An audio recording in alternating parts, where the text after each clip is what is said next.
नमस्कार दोस्तों, कैसे हैं आप लोग। आज बात करते हैं प्रोजेक्ट रेल के तहत regular assessment for improvement learning जो क्लास 9 के मैथमेटिक्स चैप्टर से पूछा गया क्वेश्चंस। आज टोटल 16 क्वेश्चंस हैं जो पूर्व की तरह 90 मिनट निर्धारित है और टोटल पूर्णांक आपका 40 नंबर का है। एक एक क्वेश्चन 2.5 मार्क्स दिए जाएंगे। पहला क्वेश्चन कुछ इस प्रकार से दिया हुआ है, मूल बिंदु के निर्देशांक इनमें से कौन होगा। तो मूल बिंदु दोस्त क्या होता है, ओरिजिन को कहते हैं, जिसका एक्स अक्ष और वाई अक्ष का जो प्रतिच्छेदी रेखा होती है, जो कटान बिंदु होता है, उसे मूल बिंदु कहते हैं। जो आपका ऑप्शन नंबर डी यानी एक्स का वैल्यू और वाई का वैल्यू दोनों आपस में क्या हो जाएगा, 0 0 होगा।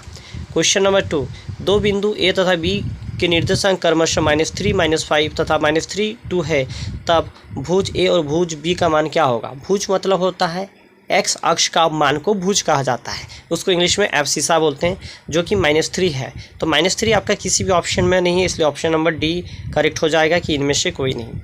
मेरा क्वेश्चन नंबर 3 है, एक बिंदु एक्स अक्ष के 8 इकाई दूरी पर है तथा वाई अक्ष के ऋणात्मक दिशा में है। ये ध्यान देने वाली बिंदु है। वाई अक्ष के ऋणात्मक दिशा यानी वाई का वैल्यू कितना है, वाई का वैल्यू हो जाएगा -8, जो कि आपका ऑप्शन नंबर सी में देखिए, एक्स का वैल्यू कितना है 0 और वाई का वैल्यू -8, तो आपका आंसर क्या हो जाएगा, सी नंबर।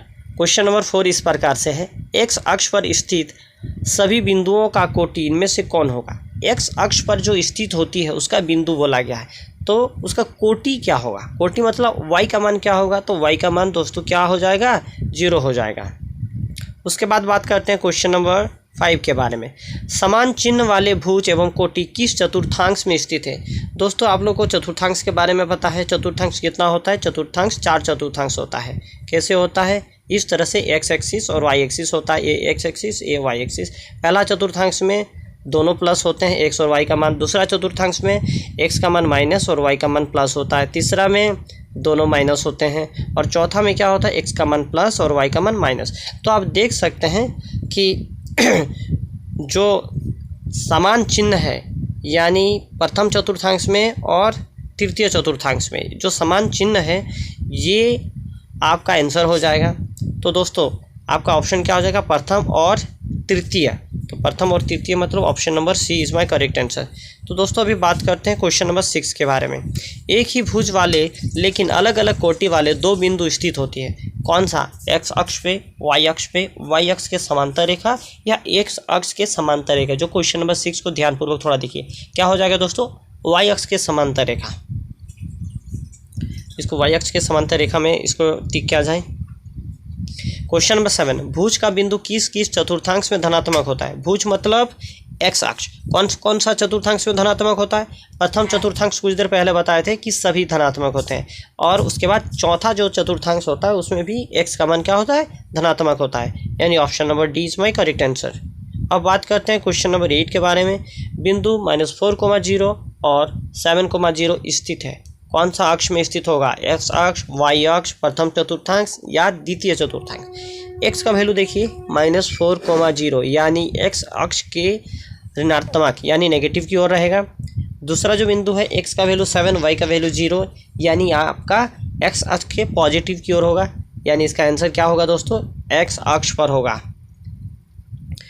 क्वेश्चन नंबर 9, यदि किसी बिंदु का कोटि 0 है तब वो बिंदु कहाँ स्थित होगा। कोटि का अर्थ होता है वाई एक्सिस, वाई का मान 0 है तब वो कहाँ होगा, ये भी दोस्तों एक्स अक्ष पर होगा, क्योंकि जब किसी वाई का वैल्यू 0 हो जाएगा तो उसका वैल्यू कहाँ आएगा आंसर में, एक्स अक्ष पे।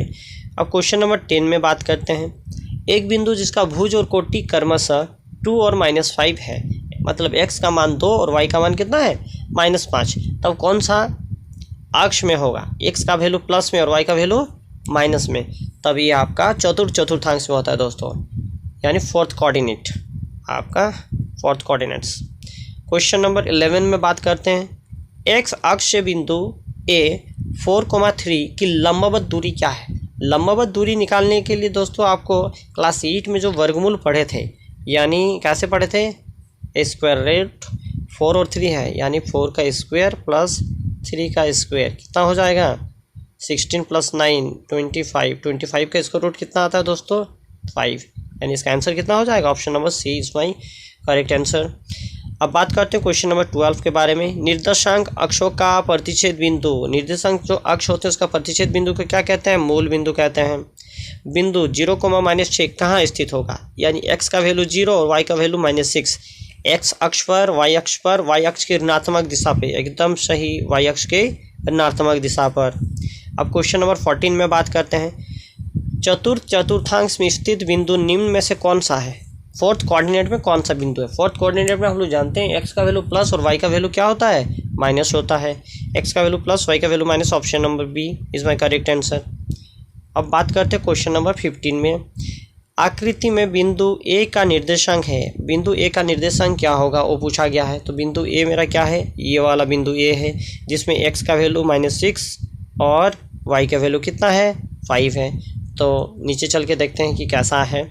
ऑप्शन में x का वैल्यू -6 और y का वैल्यू 5, यानी ऑप्शन नंबर कौन सा? Option number C is my correct answer. Last question है 16 नंबर। आकृति में -3, -5 का निर्देशांक कौन सा बिंदु प्रदर्शित करता है? x का वैल्यू -3, y का वैल्यू -5। x का वैल्यू -3 और y का वैल्यू -5। ये रहा x का वैल्यू -3, y का वैल्यू -5। ये दोनों का जो निर्देशांक बिंदु है यानी बिंदु E, जिसका कोऑर्डिनेट -3 और -5 है दोस्तों। जो आपका ऑप्शन नंबर सी में आपको दिखाया गया है कि बिंदु ई किस में है। तो दोस्तों आज का जो 16 क्वेश्चन है इस प्रकार से रहा। उम्मीद करता हूं कि आप सभी को समझ में आया। मैं पूरा क्लियरिफिकेशन के साथ आप लोगों के सामने प्रेजेंट कर पाया हूं। दोस्तों अगर मेरा वीडियो अच्छा लगे तो सब्सक्राइब और लाइक ज़रूर कीजिएगा। थैंक यू दोस्तों।